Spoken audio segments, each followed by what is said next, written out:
Bienvenidos hermanos, qué bueno que podamos estar juntos otra vez. Vamos a continuar con estas enseñanzas de esta materia mentalidad espiritual, siempre haciendo referencia a que no existe la posibilidad de que haya un verdadero cristiano convertido, regenerado, que no tenga la mente de Cristo. O sea, todos tenemos la mente de Cristo. Y la pregunta que muchas veces nos hacemos es, ¿cómo es que yo teniendo la mente de Cristo, pareciera ser que todavía estoy direccionado, gobernado, anclado y hasta a veces sufriendo la mentalidad carnal, ¿no?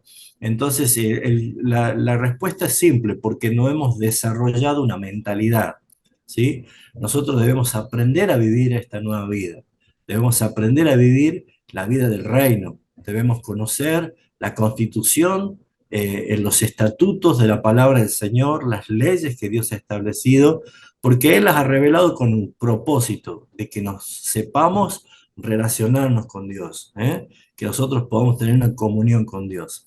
Entonces, a medida que vamos aprendiendo a conocernos cómo nos conoce Dios y a que podamos ver cómo la Escritura nos revela este tesoro maravilloso que tenemos, que es Cristo Jesús, nos va ayudando a nosotros a comenzar a desarrollar una mentalidad espiritual.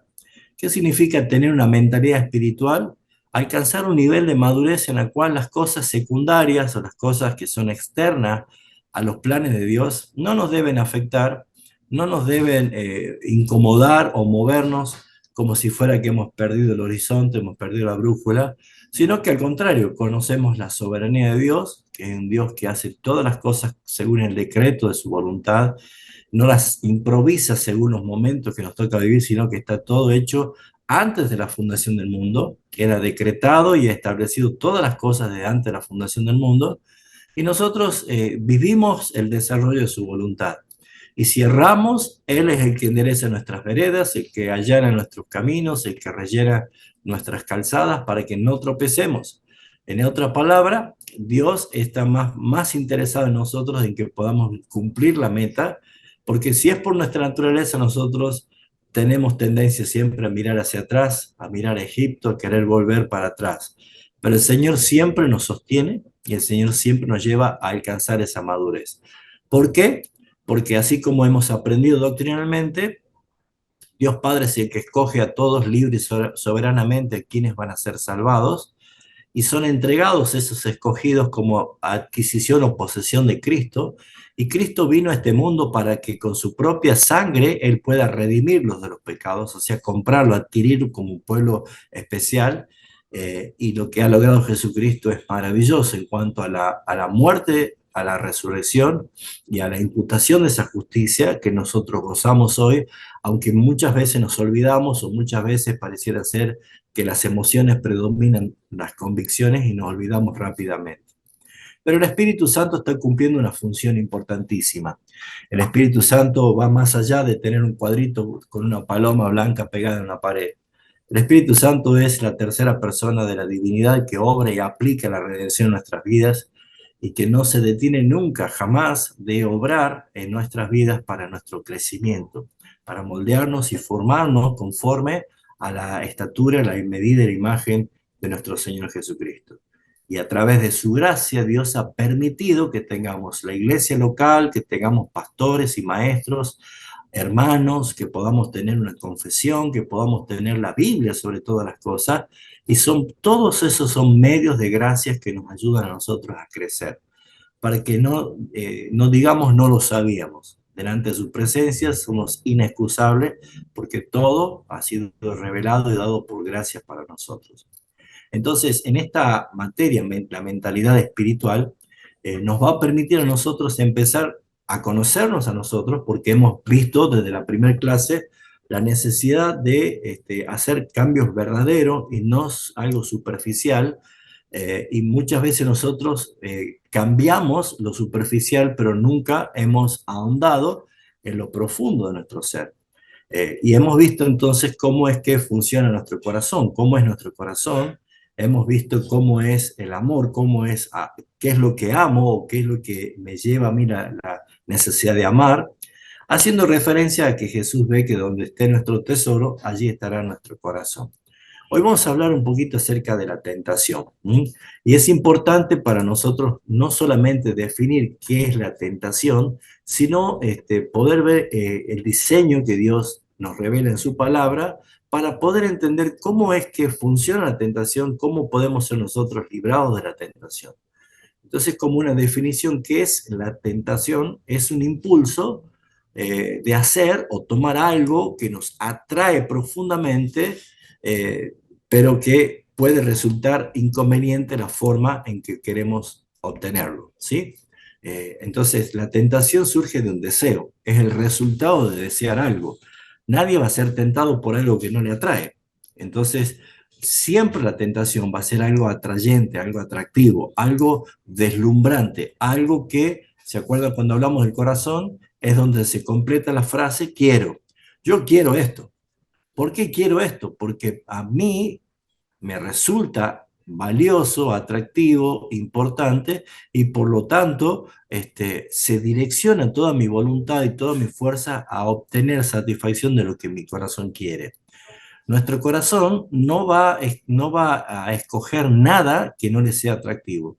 Por eso es que dice Jesús, donde esté vuestro tesoro, allí estará también vuestro corazón.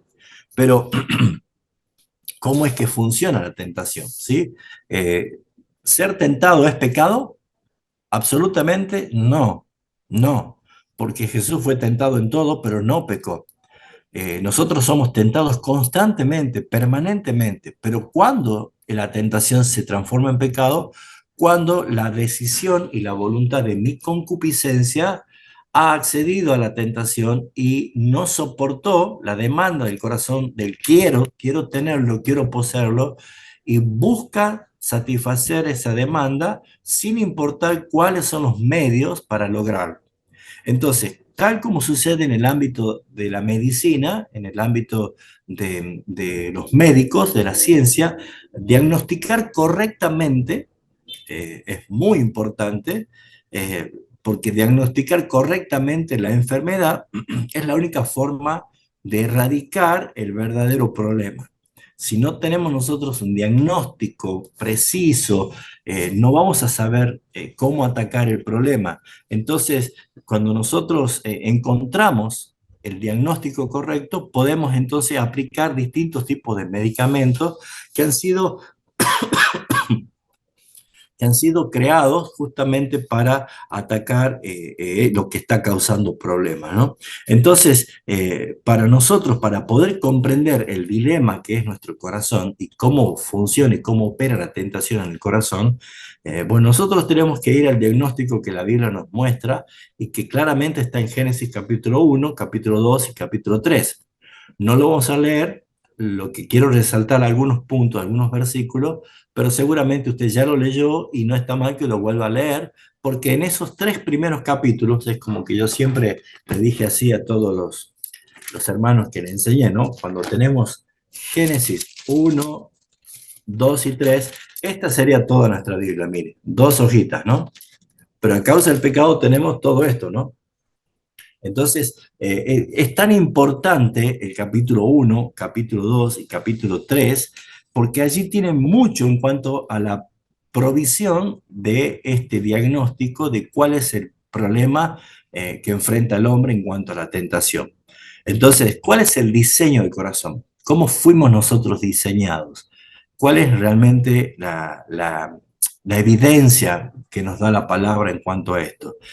Lo que nosotros vemos en estos 3 primeros capítulos son dos claras enseñanzas paradójicas que no son contradictorias, pero que nos dejan a nosotros ver una realidad del diseño del corazón del hombre, que primeramente nosotros vemos por un lado de que el hombre y la mujer fueron creados y según dice Génesis 1:31, la conclusión de toda esta enseñanza dice, y vio Dios que todo lo que había hecho, he aquí que era bueno en gran manera, y fue la tarde, la mañana, el día sexto. Esa palabra o esa expresión, bueno en gran manera, está hablando de la perfección en la culminación de la obra. O sea que Dios todo lo vio, todo lo que Dios había hecho era perfecto en gran manera. O sea, no había absolutamente ninguna falla. Pero paradójicamente nosotros vemos de que inmediatamente Dios dice, no es bueno que el hombre esté solo. O sea, vemos que en el versículo 31 Dios profiere la bendición más grande. Todo es perfecto. Pero cuando hablamos de la primera maldición, no es que algo que está mal hecho, sino que es algo que Dios resalta como que no es bueno. Y en eso dice, no es bueno que el hombre esté solo. Entonces, vemos acá que no son personas falladas, no son problemas de fábrica, como se podría decir, sino que lo que vemos nosotros es que Dios resalta que las personas, o en este caso Adán, era una persona creada con necesidades, ¿sí? Creadas con necesidades. Y vemos nosotros que esas necesidades que naturalmente vemos que el hombre tenía, como lo describe en los primeros capítulos, que el hombre podía comer de todo lo creado, alimentarse, recrearse de las maravillas, de la belleza, ver el sol por la mañana, ver las lunas y las estrellas por la noche, oxigenarse sus pulmones con la pureza de ese Edén, no es otra cosa más que lo que suple Dios para el confort y el bienestar del hombre. Es más, como siempre lo hemos dicho cada vez que enseñamos, la palabra Edén significa lugar de las delicias. ¿Mm?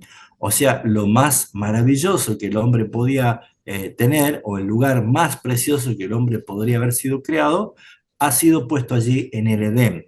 Pero cuando Dios dice justamente y afirma, no es bueno que el hombre esté solo, versículo 18 del capítulo 2, lo cual nos muestra que hay una necesidad de tener un par, de tener una ayuda idónea, ¿sí? Una compañera.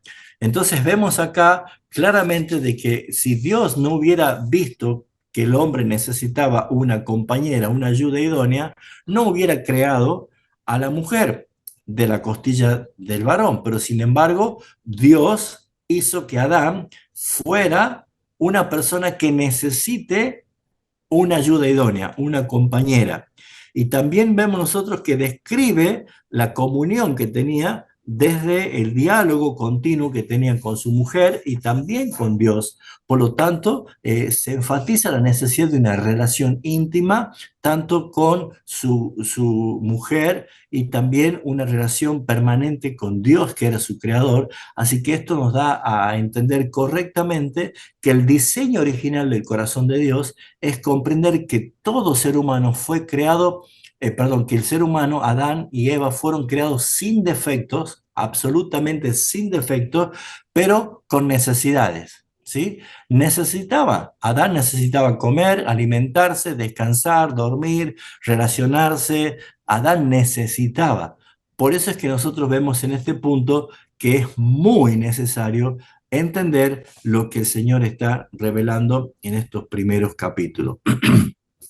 Así que esta necesidad o dependencia que nosotros podemos ver es creada por Dios, no es un defecto de fabricación, de creación, no es que hubo un error. Por lo general, juzgamos nosotros cuando alguien dice, sí, a mí me falta esto o estoy necesitando esto, entonces pensamos que es una falencia, pero en realidad todos somos absolutamente necesitados. Necesitamos todo de la creación. Y por esa razón que nosotros debemos erradicar ese error de que primero somos autosuficientes y que no necesitamos nada. Por lo general, cuando alguien dice, necesitas algo, necesitas ayuda, el ego, que es el que mordió justamente el fruto de Satanás, creyendo que iba a ser como Dios, que no iba a necesitar nada, le lleva a decir, no, no, no, yo no necesito nada, yo estoy bien, yo puedo solo. ¿Han escuchado? ¿Conocen personas que dicen así? Bueno, permanentemente nosotros vemos que esa es la primera reacción del ego, es la primera sensación o el resultado de pensar erróneamente que necesitar algo o decir que necesito algo o que dependo de algo es un error. o es un pecado o está mal. No es así. La Biblia no enseña eso, sino que todo lo contrario, está mostrando que forma parte de un plan de Dios, forma parte de un diseño de Dios, forma parte de algo que Dios lo organizó, lo planificó y lo pensó así desde la eternidad. Incluso hasta llegar en la revelación de Apocalipsis, allí en el capítulo 21, que aún estando en estado de gloria, ya glorificado y transformado, aún sigue diciendo, por ejemplo, en Apocalipsis 21, del 22 al 24, dice, y no vi en ella, está hablando de la Nueva Jerusalén, templo alguno, porque su templo es el Señor y el Todopoderoso y el Cordero. Y la ciudad no tiene necesidad de sol ni de luna que ilumine, porque la gloria misma de Dios se ilumina y el Cordero es su lumbrera y las naciones andarán a su luz. Así que usted podrá ver acá que aún en la gloria necesitamos de esa luz y esa expresión de luz, de gloria, de presencia de nuestro Señor. O sea, nunca vamos a dejar de ser personas necesitadas. Siempre somos dependientes, dependemos de todas las cosas. ¿Por qué? Porque es Dios el que lo hizo así.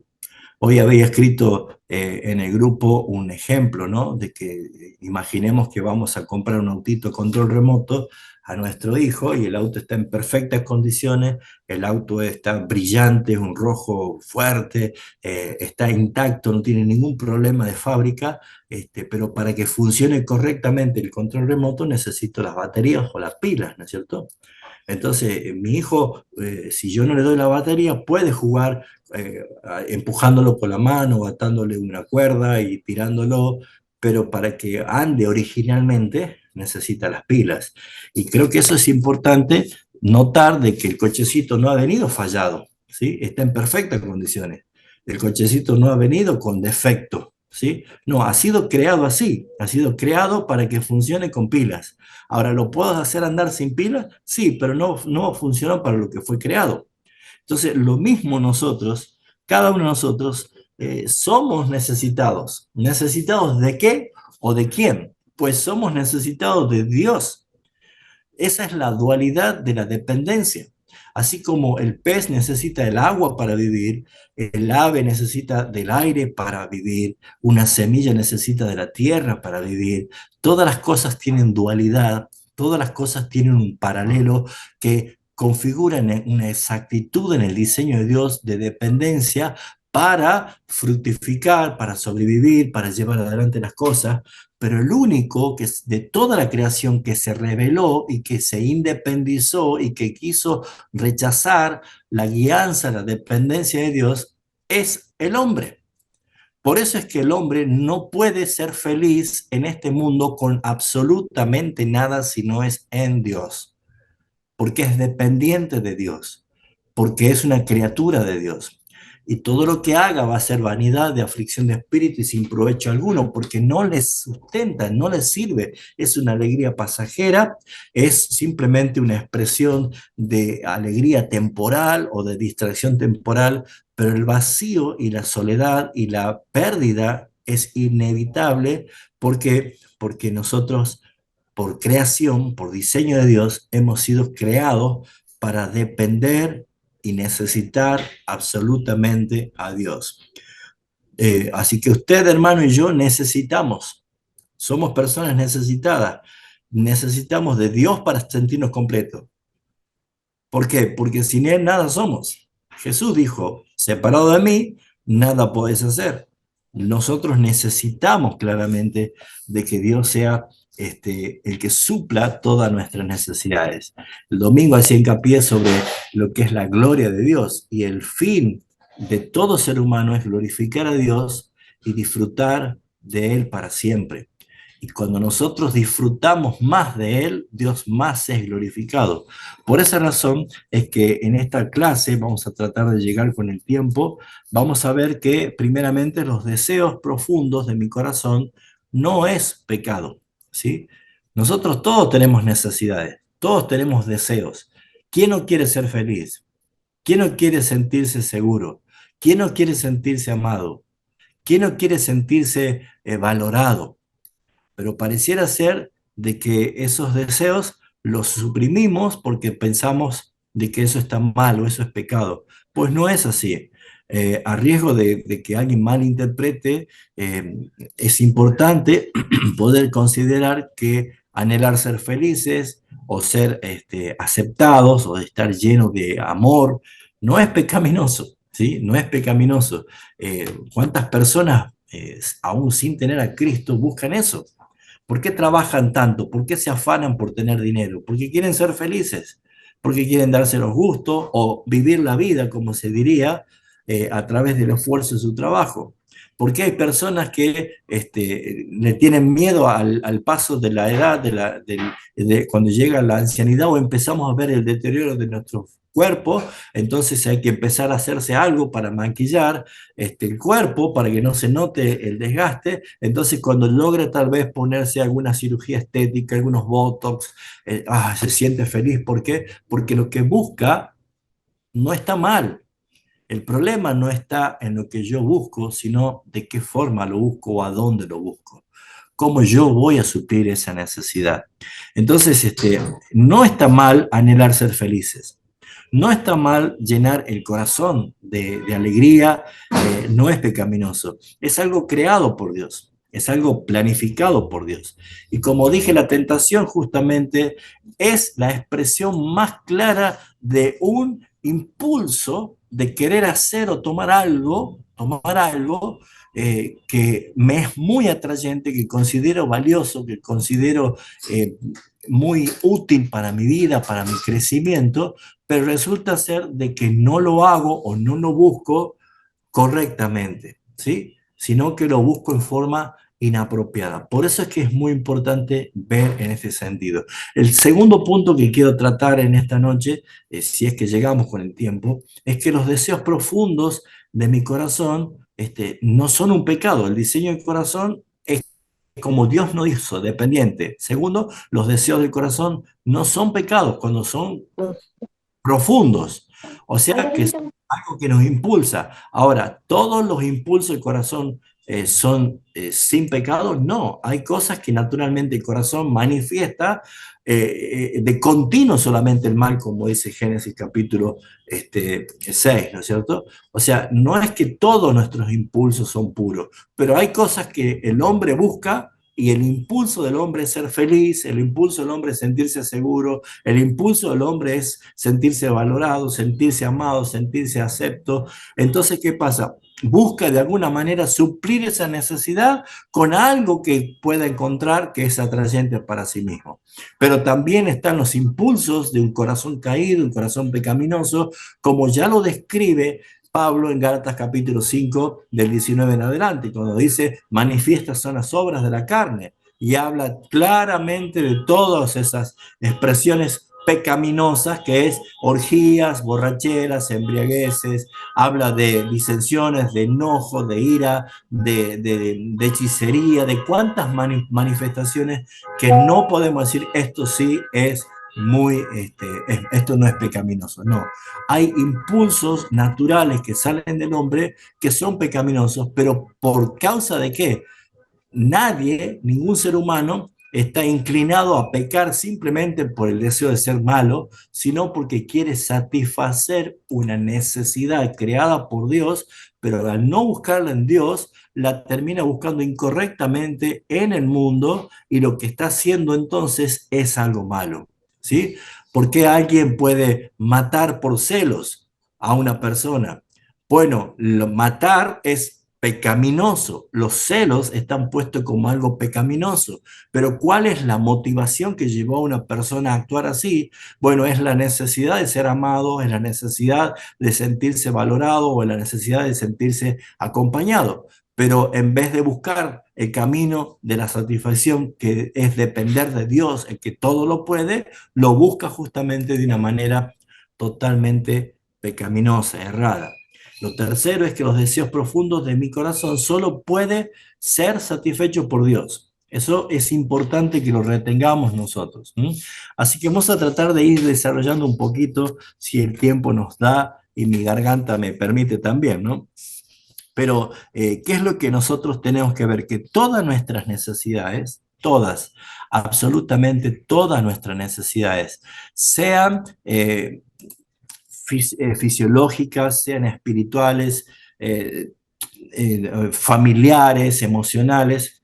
Todas nuestras necesidades fueron diseñadas, absolutamente todas fueron diseñadas por Dios para ser directa o indirectamente llenadas por Él. ¿Sí?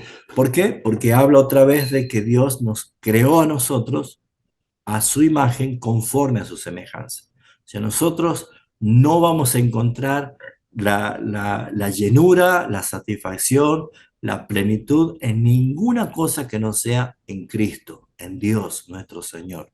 Por esa razón es que es importante que podamos ver que buscar nuestro propio gozo, nuestra propia bienaventuranza o nuestra propia satisfacción no solo es algo que podemos hacer porque todo el mundo lo hace, no busca a Dios, sino es algo que no podremos hacer en el sentido de lograr lo que realmente buscamos. O sea, el hombre puede decir, quiero tener dinero para ser feliz. ¿Y saben cuántas personas acumulan dinero y no son felices? Es más, Eclesiastés dice justamente en el versículo capítulo 2, 26, que al hombre que Dios le agrada, le da, al hombre que le agrada, Dios le da capacidad de juntar y amontonar dinero, o riquezas para dárselo al que le agrada a Dios. O sea, ¿qué encontramos nosotros en esto? De que hay personas que se enfocan en algo, pero nunca lo van a lograr, nunca van a llegar a ser satisfechos si no lo hacen de parte de Dios. Una frase que decía Blas Pascal dice, todos los hombres buscan la felicidad sin excepción alguna. Sean cuales sean los medios que utilicen, todos apuntan a este fin. La voluntad jamás da un solo paso que no tenga este objetivo. Ese es el motivo de que cada acción de los hombres, de todos los hombres, incluso aún hasta los que quieren quitarse la vida para encontrar paz. Es una realidad y esa es una verdad. Aún hasta el que quiere quitarse la vida, lo quiere hacer para encontrar paz, para encontrar tranquilidad o ponerle fin supuestamente a su tristeza. O sea, todas las personas se ven motivadas para buscar felicidad. Ahora, la tentación opera justamente como una manifestación, como un impulso a querer satisfacer lo que no puedo lograrlo sin Dios. Entonces, todo lo que yo busque satisfacer mi alma, todos los deseos de mi corazón, que no son guiados a través del único Dios providente, Dios soberano, el que todo lo puede, si no es por medio de Él, jamás ningún ser humano va a poder encontrar satisfacción porque hemos sido creados por Él y para Él, para solamente ser satisfechos en Él. Por esa razón, Dios no tiene ningún proyecto para nosotros, sino que Él desea en verdad hacernos felices a nosotros, porque somos creación, posesión y herencia de Cristo. Él nos escogió como un pueblo especial. Y eso es lo que nosotros debemos tratar de ir recordando cada vez que somos tentados a buscar algo. Y como hemos visto, nuestro corazón va detrás de lo que atesoramos o consideramos valioso. Entonces, después de la caída que tuvo Adán y Eva, el hombre empezó a buscar con una potencia máxima impulsada por la insatisfacción de ya no estar en el Edén, en el paraíso, ya no estar allí en el huerto, mejor dicho, rodeados de la presencia del Señor, sino que han sido expulsados. Ellos empezaron a buscar de alguna forma de poder lograr ser felices y de poder llevar adelante lo que deseaban en su corazón, pero su corazón se volvió cada vez más depravado y más malo porque lo que buscaba era lejos de Dios. ¿Sí? Por eso dice que el pensamiento constante del corazón de ellos era solamente de continuo el mal. Y así hemos sido nosotros nacidos, formados, creados con esa misma naturaleza, hasta que Cristo se reveló a nuestras vidas como nuestro Señor y nuestro Salvador. Así que si nosotros necesitamos afirmar confianza y convicción, no debemos buscarla en lo que nosotros podemos hacer, no debemos buscarlo en lo que nosotros tal vez queremos lograr con nuestra propia fuerza, sino que debemos recordar nosotros que cada vez que necesitamos algo, forma parte del diseño de Dios de que vayamos a Él, aplicando el principio que dice: pedid y se os dará, buscad y hallaréis, llamad y se os abrirá. El problema no es pedir, el problema no es buscar, el problema no es llamar, sino es a quién busco, a quién pido, a quién llamo. Satanás es uno de los primeros que vemos en la Biblia que se ofrece para solucionar el problema de la necesidad de dependencia del hombre. Desde el Edén, Satanás le dijo a Eva: no necesitan ser dependientes de Dios. Ustedes no necesitan depender de Dios. Ustedes pueden ser como Dios. En otras palabras, si no necesitamos de Él para funcionar, de Dios, nosotros estaríamos autocondenándonos al fracaso de una independencia que no existe en el plan de Dios. Por eso es que cuando Mateo 26, 25 dice, Jesús dijo: todo lo que el que quiera salvar su vida la perderá, y todo aquel que pierda su vida por causa de mí la hallará. Está expresando algo, un mensaje el Señor acá. ¿Qué es lo que Cristo quiere decirnos a través de esto? ¿Qué está diciendo Jesús en este versículo? Bueno, uno de las frases o de los fragmentos que Tim Keller había puesto en una de sus enseñanzas es, parafraseando este versículo, es: si estás buscando la felicidad en el mundo, no la encontrarás. Pero si dejas de buscar la felicidad en el mundo y la buscas en Cristo, de seguro la hallarás. Eso es parafrasear un poquito este texto, haciendo referencia que buscar a Jesús, estamos realmente buscando la felicidad. ¿Por qué? Porque Él es el todo que nos llena en todos. O sea, como dice Efesios capítulo 1, que fuimos bendecidos con toda bendición espiritual en los lugares celestiales en Cristo Jesús. O sea, Dios Padre quiso, por su propio plan, Dios Padre quiso que toda bendición, no parte de la bendición, no algunas bendiciones, no es que si yo alcanzo las bendiciones, todas las bendiciones, todo el bienestar, toda la felicidad, toda la plenitud, todo el gozo, todo lo que nos falta a nosotros y nunca lo vamos a obtener, está en Cristo Jesús.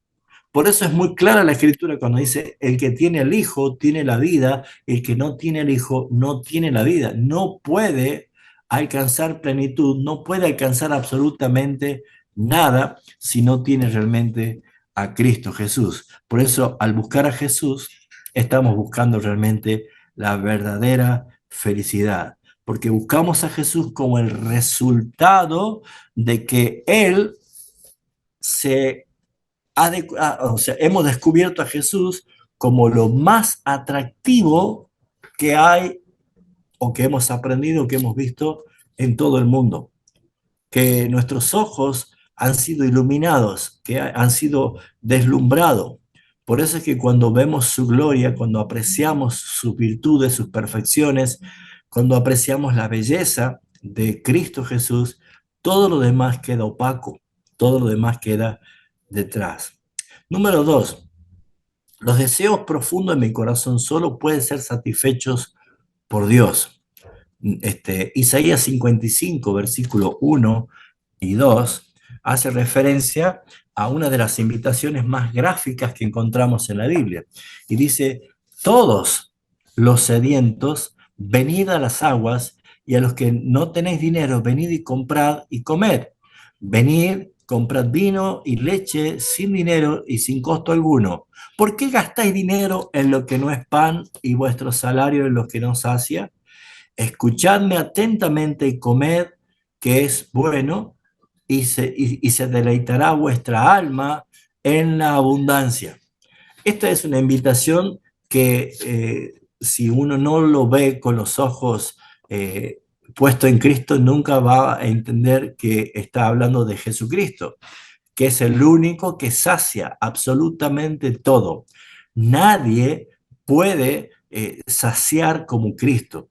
Entonces, este pasaje que es muy claro, Dios no solo no condena la sed del alma, sino que al contrario, nos invita a venir a saciarnos.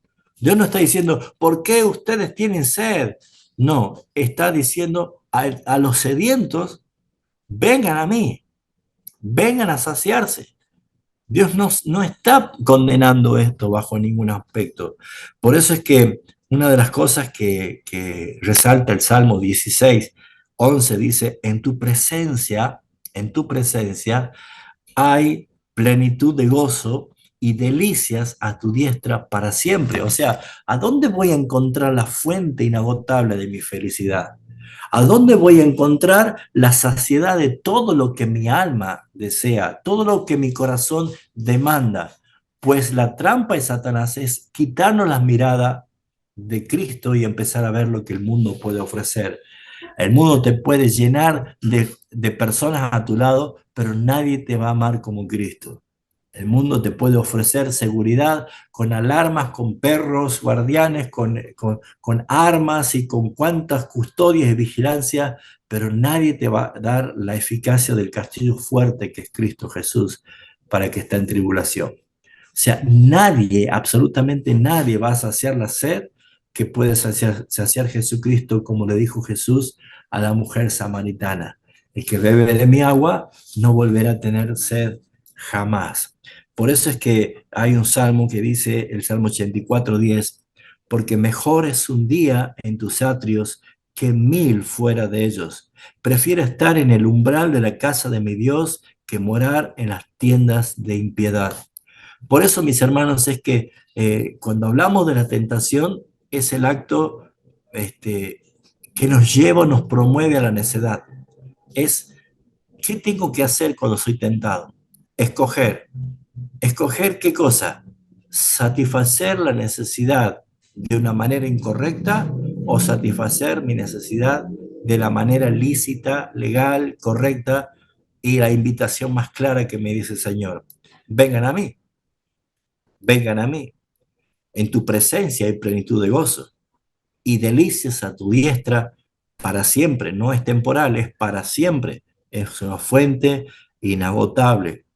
O como dice Juan capítulo 15, versículo 11, estas cosas os he hablado para que mi gozo esté en vosotros y vuestro gozo esté cumplido, completo.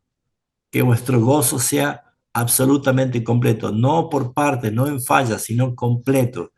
¿Cómo lo logramos? Que el gozo del Señor está en nosotros.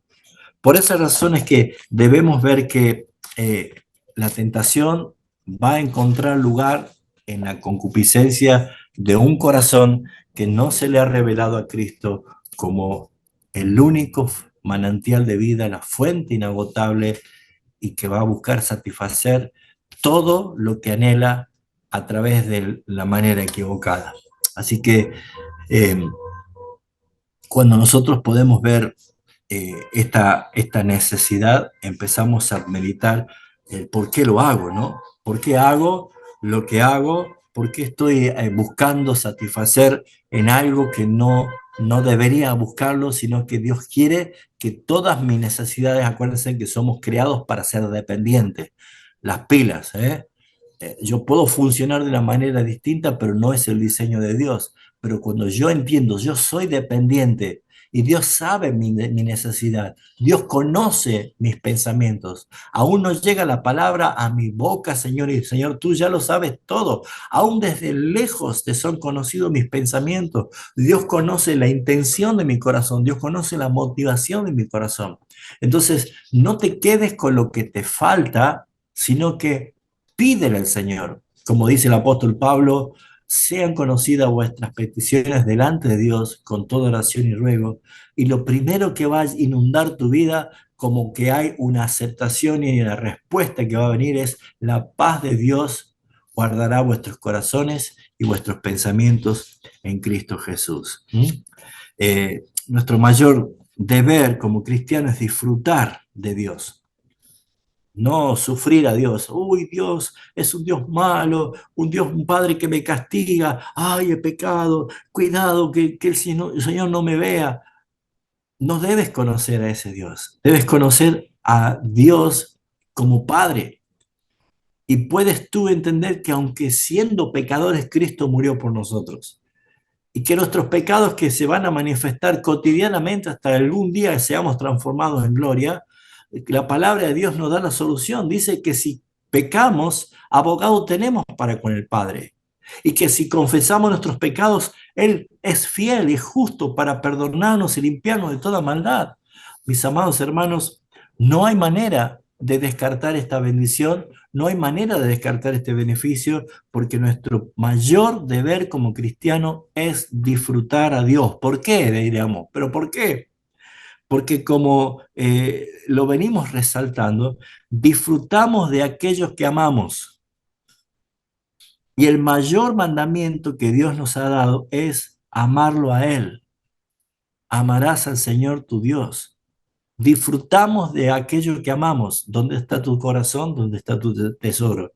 Si se revela Cristo como lo más importante, no puedo imaginarte viviendo una vida sin Cristo. ¿Puedes imaginarte?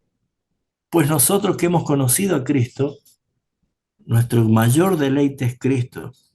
Por eso es que es importante poder ver eh, lo que el Señor nos va mostrando a través de su palabra, cuando nos dice, en tu presencia, Señor, hay plenitud de gozo y delicias a tu diestra para siempre. Preste atención, hermano, en esa palabra, plenitud, plenitud, plenitud de gozo.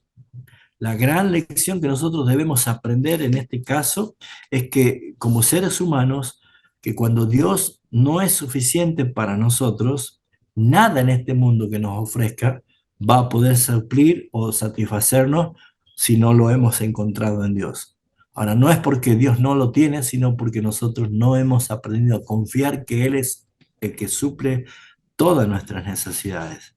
Así que por más que el mundo ofrezca lo que ofrezca, nada será necesario como sentirnos plenos en el Señor. Plenitud. En tu presencia hay plenitud. Pero también nosotros vemos que podemos nosotros ver las acciones que se manifiestan a través de esa plenitud, es sentirnos confiados, es sentirnos que aunque hoy no lo vea, lo veré, aunque yo no lo sienta, la obra será completada, aunque hoy esté en tribulación, mañana va a clarear la mañana y va a brillar el sol como el plan de Dios. O sea, todas esas cosas nos llevan a nosotros a entender lo que es la plenitud. ¿Mm? Número 3, ¿cómo voy de tiempo? Uy, Señor. Vamos a tratar de ir más rápido. Número 3. Los deseos profundos de mi corazón fueron diseñados por Dios para que al disfrutarle y amarle, yo pueda glorificarle. O sea, ¿por qué nacen los deseos? ¿Por qué fuimos creados necesitados? ¿Por qué fuimos creados dependientes? Para que cuando esa necesidad naturalmente se manifiesta en mí, yo busque en Dios y no en el mundo, y cuando Dios es el que me responde y me satisface, entonces yo puedo amarle, puedo glorificarle, puedo alabarle, y Él se siente lleno de gloria. Así que, en otras palabras, el objetivo de parte de Dios es crearnos con necesidades a todos nosotros para que pueda revelar su gloria. No se olvide que todo lo es para la gloria de Dios. Entonces, al crearnos con necesidades es para que Él pueda revelar su gloria y su bondad al nosotros poder ser satisfechos y Él suplir nuestras necesidades. Qué maravilloso que es esto. Por eso es que dice el salmista, y yo les aseguro que si nosotros hacemos un ejercicio como el salmista, seguramente diríamos lo mismo.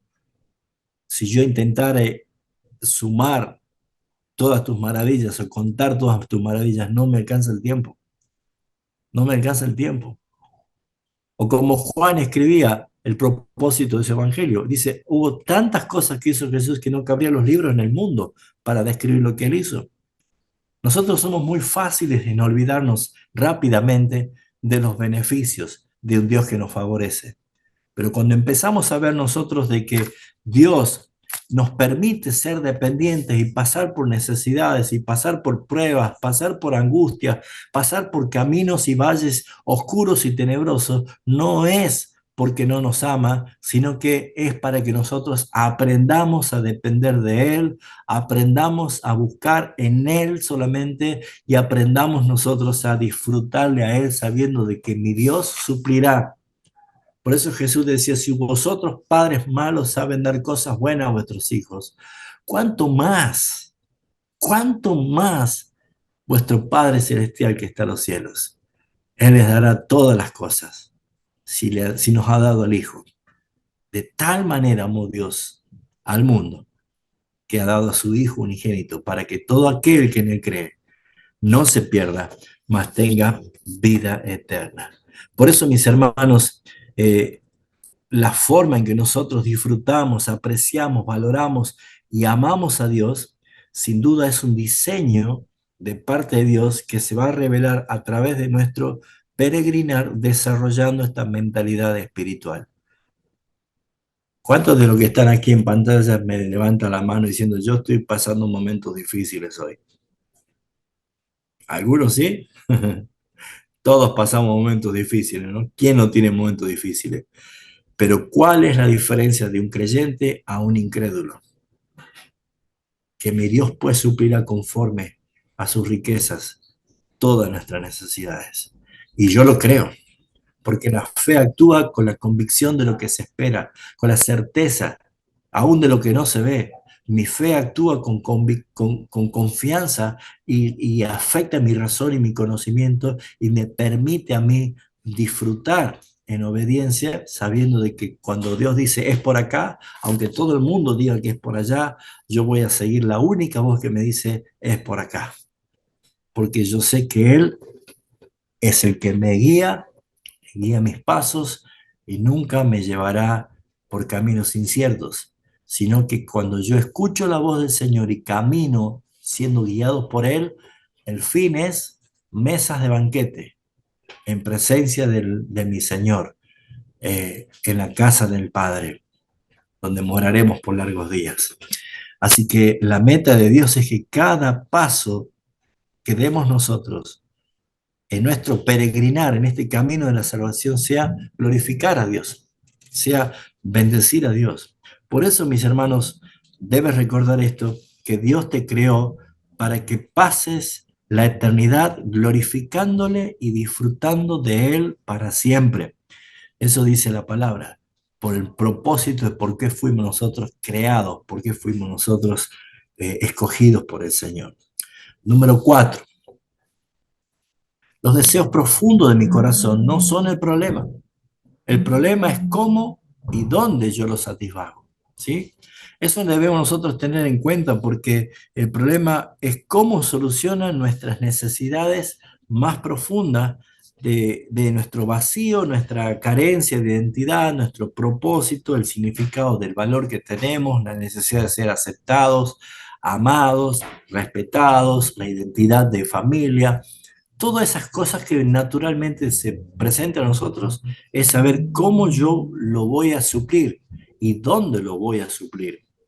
Y hace poco yo había dado una exposición sobre Jeremías capítulo 2, versículo 13, que dice, dos males ha hecho mi pueblo, dos males ha hecho mi pueblo. Me han dejado a mí, me han abandonado a mí, ese es el primer mal, fuente de agua viva, y han cavado para sí cisternas, es el segundo mal, cisternas rotas que no contienen agua. Ahora la pregunta es, ¿Dios culpa la sed del pueblo? ¿Dios culpa al pueblo porque tiene sed? No. ¿Condena al pueblo porque tiene necesidad? No, si Dios creó al hombre con necesidad. ¿Se enoja Dios porque el pueblo tiene dependencia de alguien que sacie su necesidad? Absolutamente no.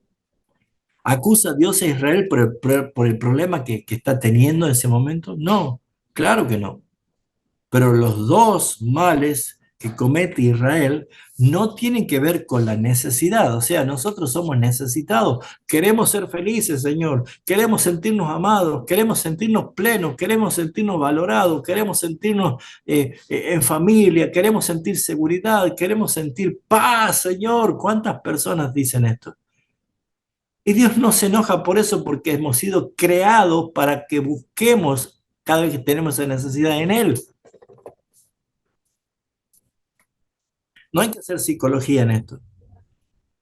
No hay que buscarle la sanidad interior al hermano, por qué se siente solo, por qué tiene miedo a la soledad.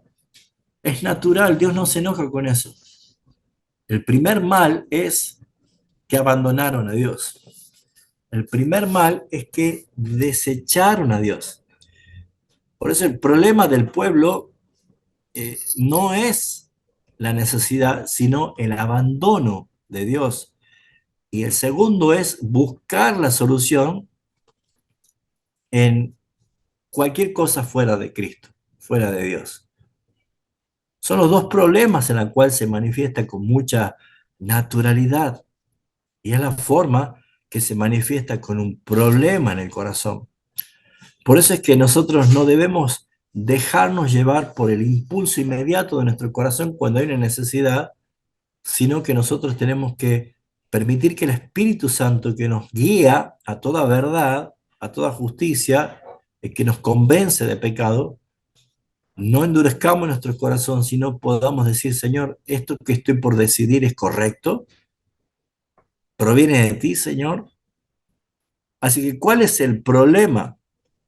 El problema realmente es peligroso, porque Jeremías le estaba diciendo al pueblo que seguramente probó de esa fuente de gracia y no le gustó. Por eso es que desechó a Dios, abandonó. Noten ustedes que el versículo es muy claro cuando dice, ¿cuál es el primer problema? Dice, me abandonaron a mí. No es que no me descubrieron, estaba ahí, no me vieron, sino que me abandonaron. ¿Y qué es abandonar? Estar y desechar. Estar y dejar. Cuando alguien abandona a una persona, estuvo, compartió, convivió, estuvo y la abandonó. No es que nunca lo conoció, no es que nunca lo vio o nunca lo descubrió. El primer problema es que Jeremías resalta que el pueblo abandonó a Dios. Nunca, nunca encontró en Dios la satisfacción el pueblo. Así hay tantos cristianos que van domingo tras domingo a la iglesia y se identifican como cristianos, pero no encuentran en Cristo la saciedad de su alma. Siguen buscando en cosas que son fuera de Cristo. La fama, los aplausos, la fiesta, la música, el sentirnos plenos, nuestras amistades, nuestra posición económica, nuestra posición social, la seguridad y cuántas cosas más. Que vuelvo a decir, no ese es el problema, pero en vez de buscarlo en Dios, buscan en el mundo, fuera de Dios. Así que el principal problema es que Jeremías está resaltando, es que cuando llegan a esta demanda, el pueblo abandonó a Dios, llegamos a una conclusión absolutamente indispensable para comprender cómo se producen estos cambios. ¿Por qué dejar a Dios para cavar su propia cisterna? Esto es algo como el hijo pródigo. El hijo pródigo ya había pensado, el hijo menor ya había pensado irse de su casa. No mucho tiempo después tomó todo lo que le pidió el padre y se fue. Su corazón ya se había ido del padre, insatisfecho hace mucho tiempo, pero él estaba todavía allí, como dice la palabra, de labios me alaban, pero su corazón está lejos de mí.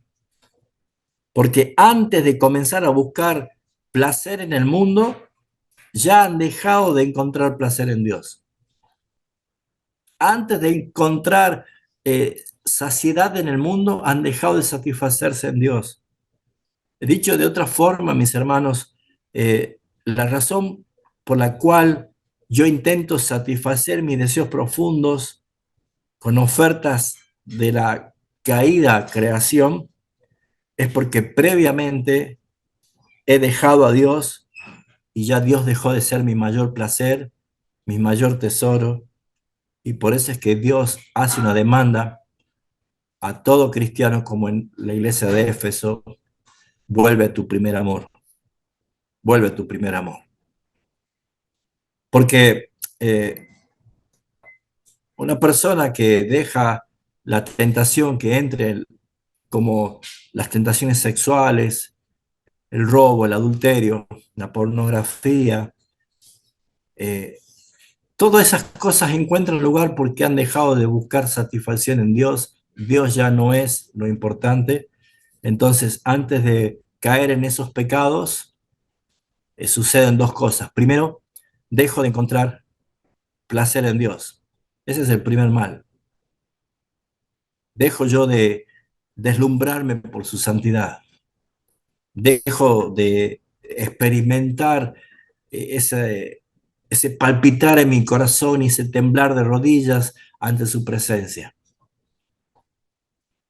Porque después que pasa esto, yo empiezo a caer en una irreverencia que me permite a mí decir: estoy dejando de lado lo que yo sentía por Dios, y empiezo a caer en el segundo mal a través del deseo superficial. Y cuando yo encuentro satisfacción temporal eh, en esa forma en que me satisface, lo que estoy transformando a ese pecado es en el nuevo ídolo en el cual yo me voy a rendir. Cuando yo busco satisfacerme fuera de Dios, fuera de Cristo, estoy empezando a fabricar ídolos. Y esos ídolos me llevan a ser totalmente dependiente. Por eso, cuando dejamos de disfrutar, comenzamos a buscar alternativas de gozo en otro lado y no en Cristo. Así que, ¿cuál es el problema del corazón?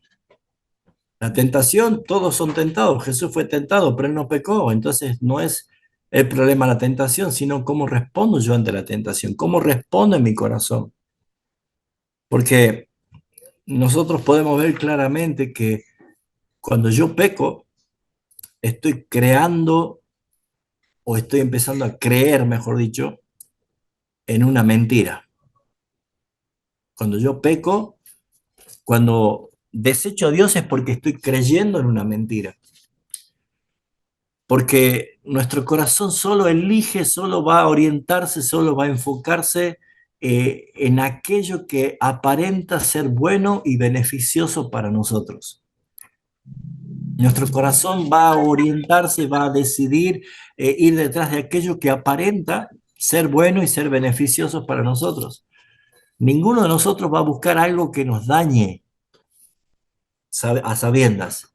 Todos nosotros tomamos decisiones creyendo que es lo mejor, pero cuando nosotros caemos en esto es porque estamos pecando en creer una mentira. Es lo que Génesis capítulo 3, versículo 6, se ve el diálogo de la serpiente con Eva, cuando le dice claramente que no iban a morir, sino que iban a ser abiertos sus ojos. Y dice que en ese momento, versículo 6 dice, vio que el árbol era bueno. La conclusión de Eva es: el árbol es bueno, no se lo ve malo, no se lo ve podrido, no se lo ve que me va a causar daño.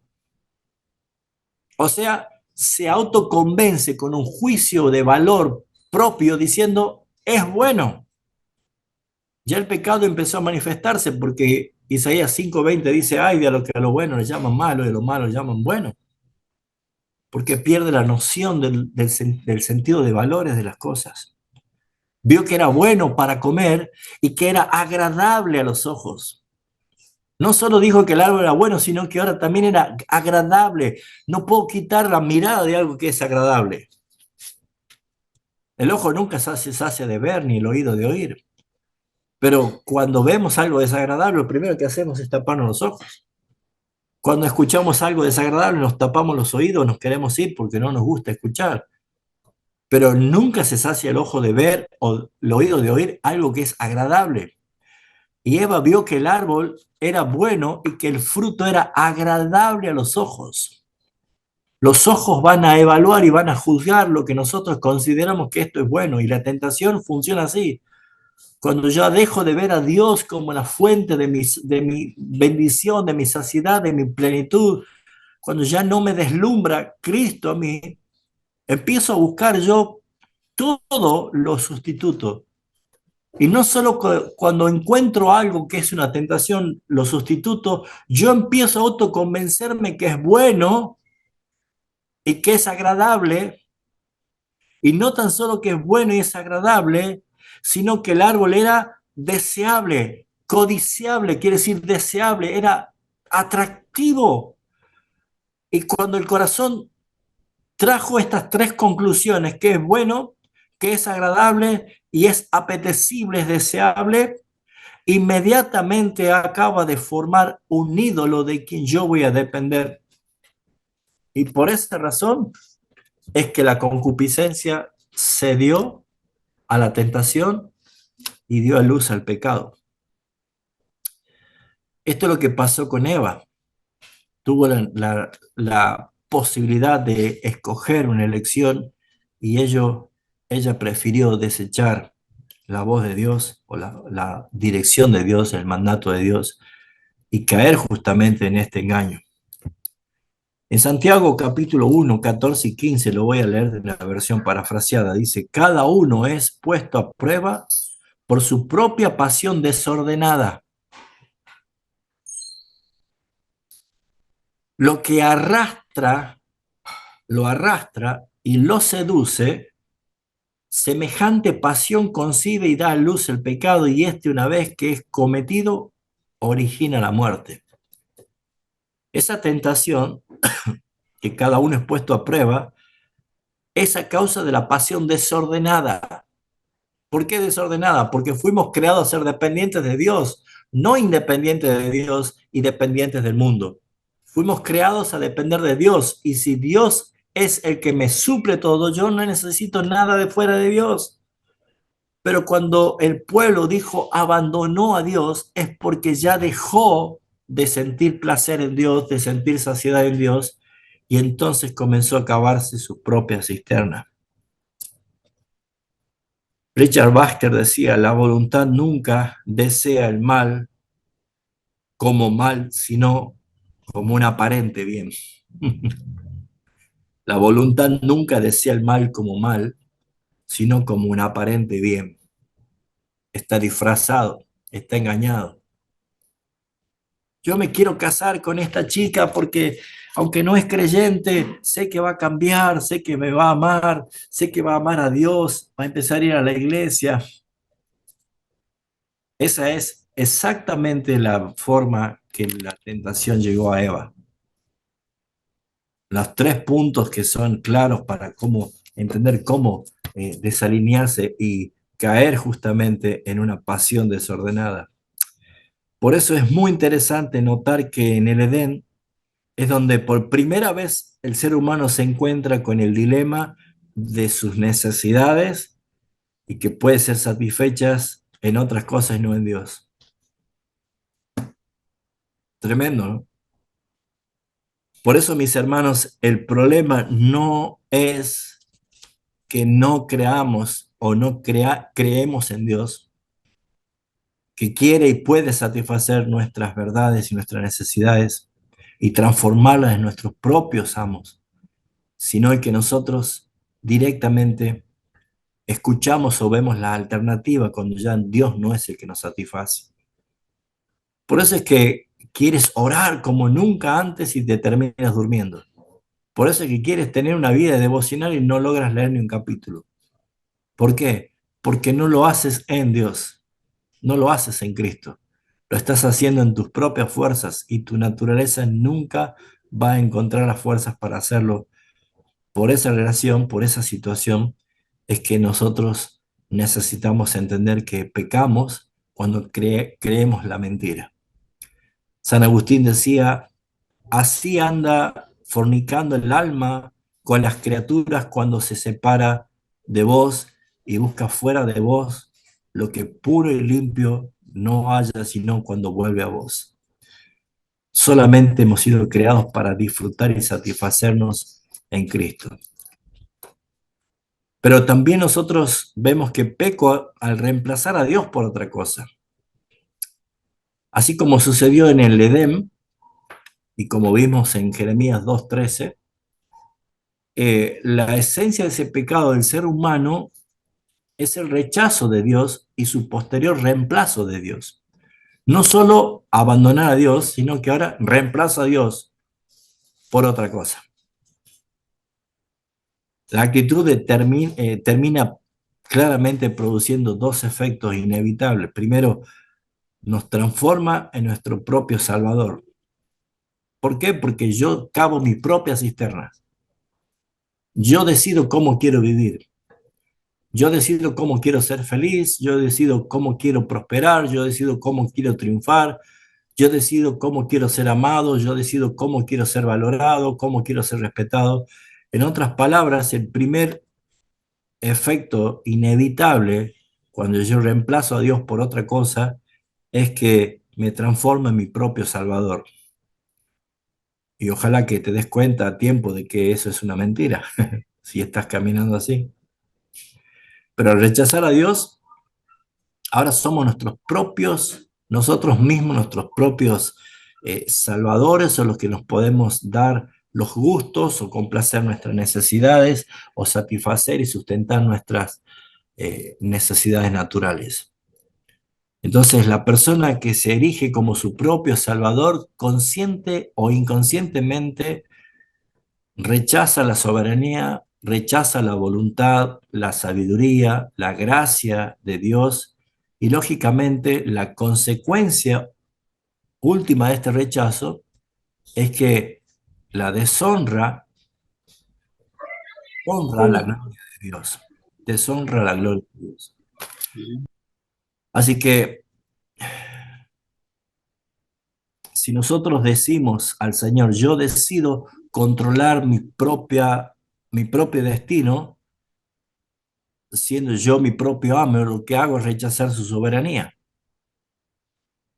Si yo decido aceptar como confiable mi verdad y no la de Dios, sabiendo que más sabio es el Señor, yo lo que hago es rechazar su sabiduría. Si yo decido amarme mejor que lo que me ama el Señor a mí, yo lo que estoy rechazando es su bondad, su misericordia. Si yo decido utilizar mi poder e influencia y no el suyo, yo lo que estoy rechazando es su gracia para intervenir en esta vida, porque nosotros por gracia andamos, por todo lo que es el Señor nos hace vivir por esa gracia.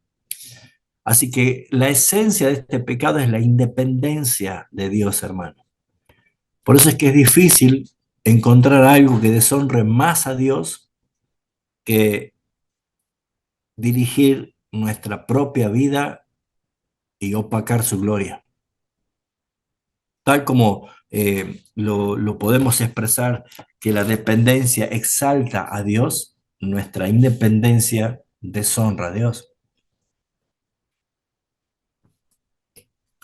Así que no sé si voy a llegar, hermanos, con la clase, pero quiero tal vez dejar en claro que Dios no quiere que seamos los que tomemos decisión de abandonarlo a Él para buscar nuestra propia manera de vivir. La tentación hace eso. La tentación dice, no necesitas de Dios para suplir la necesidad que tenés. En cambio, glorificar a Dios es decir, Señor, conoces mis necesidades, conoces mi corazón. Examíname a mí, Señor. Pruébame. Ve si en mí hay camino de perversidad, Señor. Yo necesito tu guianza. Yo necesito claramente de tu dirección. Y todo lo que en mí hay necesidad, todos los deseos de mi corazón, están claramente expresados en el versículo 4 del capítulo 37 del Salmo, cuando dice, deleítate a sí mismo en Jehová, porque Él te concederá las peticiones de tu corazón. Él es el que concede las necesidades. Así que cómo afrontar la tentación, cómo resistir al diablo con la tentación, es sabiendo de que toda propuesta que venga fuera de Dios es deshonrarle y desechar a Dios. Entonces digo, Señor, si en ti tengo todo, si en tu presencia hay plenitud de gozo y delicias a tu diestra para siempre, pues Señor, mi confianza está en ti. Que tú seas el que determines mi vida y que tú me des lo que me va a bendecir y no me des lo que no me va a bendecir. Y yo lo voy a aceptar. Amén. Vamos a orar. Padre Santo, te quiero dar gracias, te alabo, te bendigo, porque tu presencia, tu Espíritu Santo con nosotros nos ayuda a comprender, Señor, cosas que por naturaleza no la entendemos. Gracias por iluminar los ojos de nuestro entendimiento a través de tu presencia y la de tu palabra, Señor. Gracias por todas las personas que han sido llamadas y escogidas y que tarde o temprano, Señor, eh, tu gloria va a revelarse, Señor, en nuestros rostros y vamos a poder glorificarte a ti, Señor, a cara descubierta. Pero por lo pronto, Señor, te rogamos que nos ayudes a desarrollar esta mentalidad espiritual para entender que ante la tentación, Señor, sepamos que no hay otro que pueda satisfacer y suplir toda nuestra necesidad y todo nuestro bien, sino en Cristo Jesús. Te doy gracias, te alabo y te bendigo por los méritos de Cristo. Amén y amén.